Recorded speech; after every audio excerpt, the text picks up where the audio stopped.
If you've been on social media and in the healthcare space at all, it would be no surprise when I say there's been a concerning increase in frequency and content surrounding either considering or now making the decision to leave the field of medicine. Observing from a distance, there's been understandable reception to such videos ranging from applause to abhorrence. Naturally, everyone from the outside, and quite honestly, everyone already in medicine, want to know just one thing. Why is everyone leaving medicine? For those who are new to the channel, my name is Andy. I graduated from a 7-year combined BSND program and I'm a current anesthesia resident at Yale. But over the past 4 years, I also used my over decade of digital media experience to share the stories of physicians and healthcare professionals across the country and the world and share their stories as to why they're still in medicine or they've sought the world outside of it.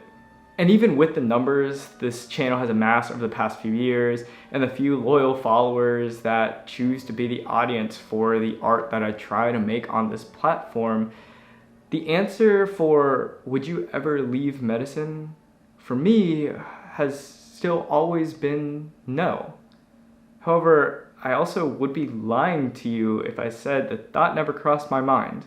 But I have heard enough stories and experiences to break down and show you why so many healthcare professionals consider leaving medicine in sort of a mental mind map, so that you can find a tangible diagram of what we go through as healthcare professionals. In true academic literature fashion, this is not meant to be practice-changing nor a gold standard protocol, but more a thought-provoking piece meant to challenge and seek further to understand current beliefs. Before we talk about leaving, tell me how you got here in the first place. Kind of starting to sound like an admissions board, huh? The first area of trouble that people encounter off the starting blocks is misunderstanding that the field of medicine is not the same and not equal to the idea of medicine. There are two schools of thought that delineate this, I found. Do you see medicine as a study of humanity or as a study of engineering? Do you see it as an opportunity for innovation or an opportunity to meet people where they are? This notion is fundamentally important to any future internal debate that you have about the field before you've ever stepped foot in a med school lecture hall. If you see this field as an engineer, your drive will be to innovate to perfection. We are sold this idea that everything can and will be fixed with more work and more effort.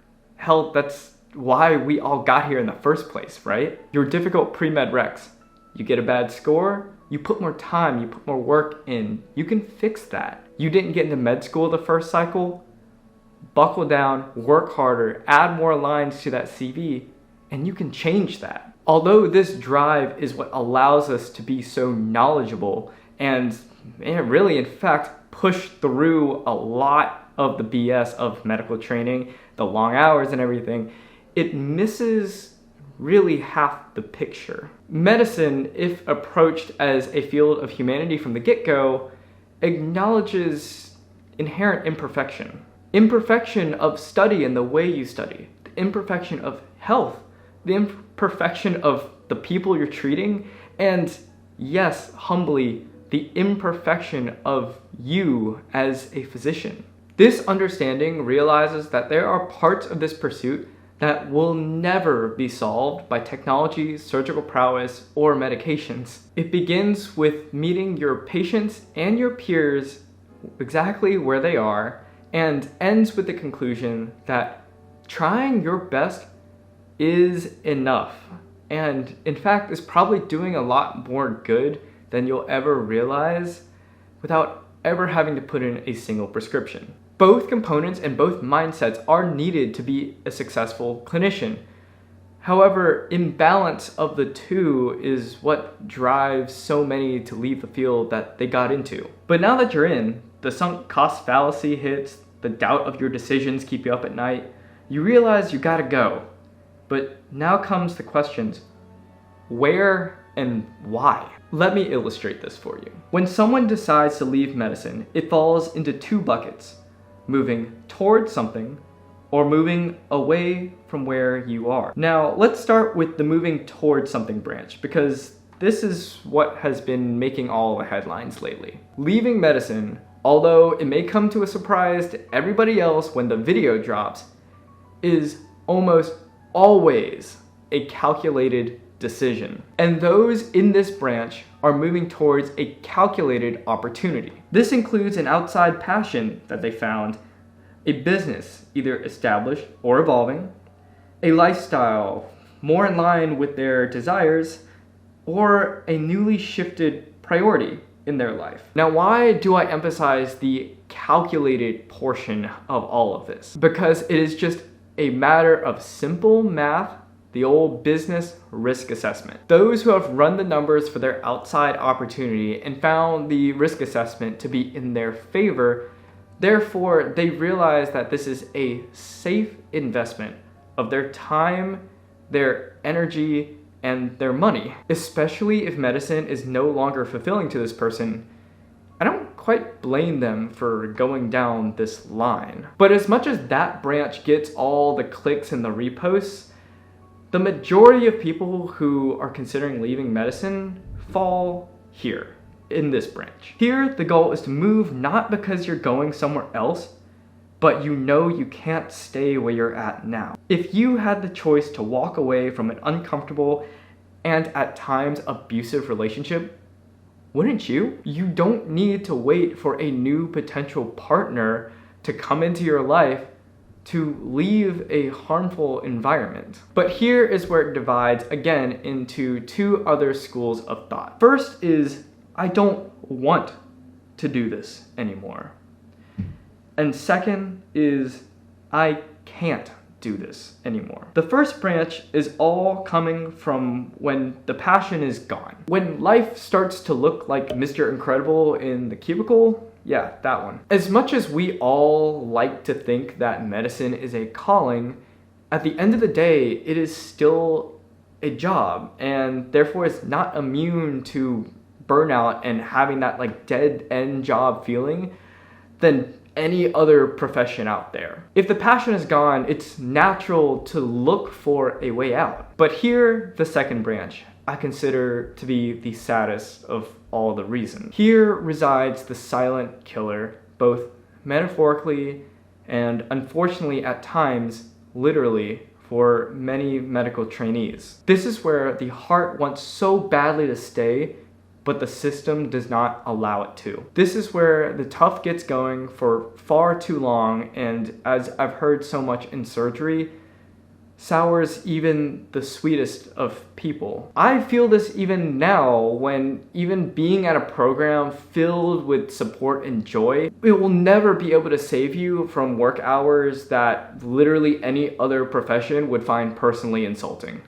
This branch is filled with the teary-eyed exits, where in order for the physical, mental, and emotional to survive, medicine as a career can no longer be an option. Now zoom out, the interesting part of all these branches is that they all converge to option one, because in order to leave, they all have to find some sort of other opportunity. But remember how I was really emphasizing the calculated portion earlier? When I don't want to do this anymore leaves, they go into a reluctant or forced period of risk assessment calculation to find the opportunity.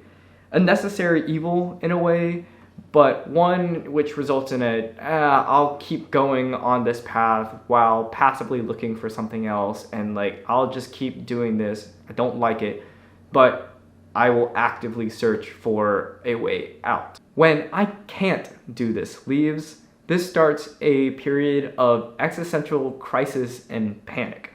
Words like "this is all I've ever known" and the sunk cost fallacy approach here, leading to search of opportunity that is emotionally driven, and at many points without appropriate risk assessment.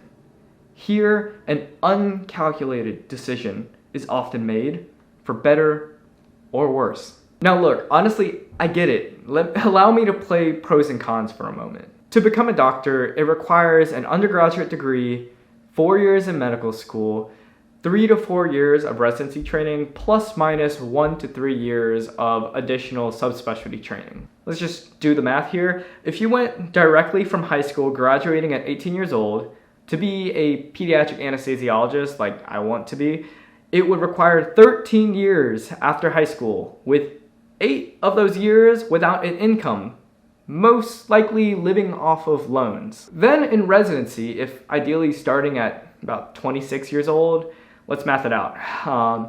As an intern at Yale, I get paid $81,910 before taxes or benefits. The governing body for the US residencies, we are restricted to working on average 80 hours a work week. But let's be generous, because even for me, some rotations are better than others, and let's guesstimate 60-hour work weeks. There are 52 weeks in a year, and assuming a month is 4 weeks, I get a month of PTO, which leaves 48 working weeks throughout the year. Multiply 48 weeks by 60 hours, you get 2,880 hours. Now then, take my raw salary, which is already a gross overestimate, because this is before taxes or benefits out, $81,910 divided by 2,880, that means I'm making about $28.44 per hour as an intern right now. Far above minimum wage. The minimum wage for Connecticut is $16.35 an hour. However, depending on the cost of living in your city of residency,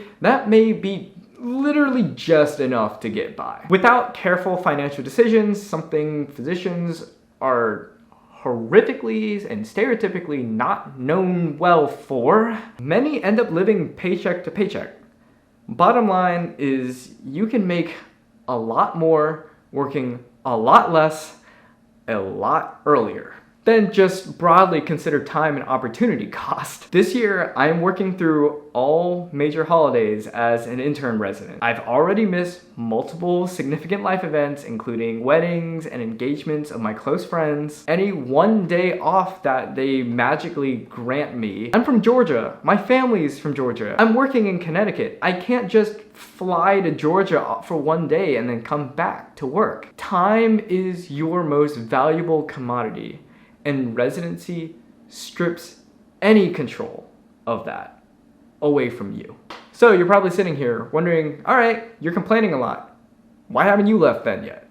I'm reminded of a 4 a.m. conversation I had with a fellow co-resident, an intern in the internal medicine program here at Yale, when we were both on nights in the workroom. He was in finance in New York City for multiple years after college, was having the time of his life, living in a fantastic city, making a lot more than we're making right now, and he left. He left to come back to med school and do residency, and I asked him why. He told me the purpose started to fade, and really, in quotes, my work, I realized, was all in some way, shape, or form making someone else richer, pushing forward an objective that was instructed to be mine, but never truly was mine. In the technology or computer science space, one of my best friends on the platform, Naman, who is a fellow YouTuber and a software engineer,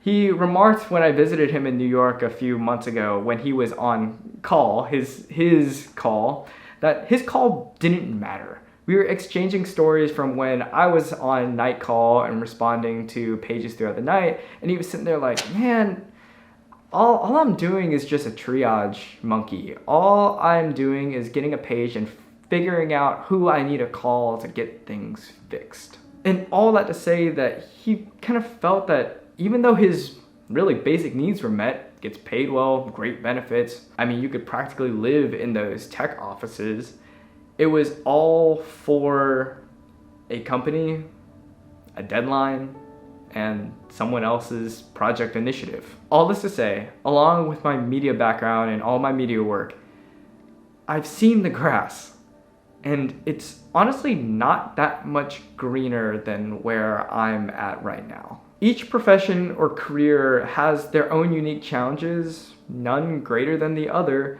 and none invalidated by their rationale. But here, I fell in love with the art of understanding people, and frankly, I knew exactly what I was signing up for. In my scariest moments, the codes, the emotionally jarring catastrophes, I still seek first to understand what it is I'm being taught in that moment. And I always come away believing a little more in what we can offer as physicians. Hope.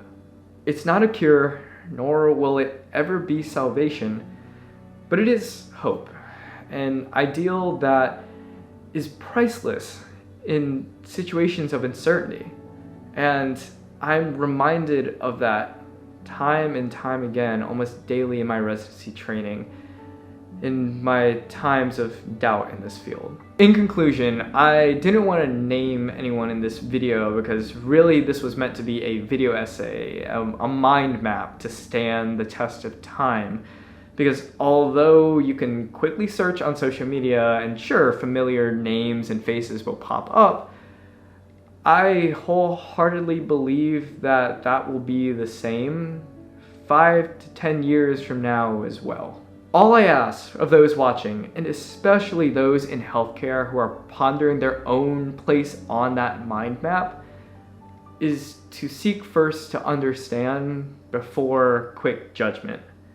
And understand that all context of decisions get lost on the internet. As a 25-year-old in a new city, my priorities and context of decision making is going to be far different than my peer who is married with a partner and has a kid on the way in residency. And their thought process and context is most certainly going to be different than the 35-year-old who had a previous career and is graduating and starting their medical training with no loans. These are just a few of many examples of all the variables revolve our lives, and our reasons for our decisions is people first, then as clinicians.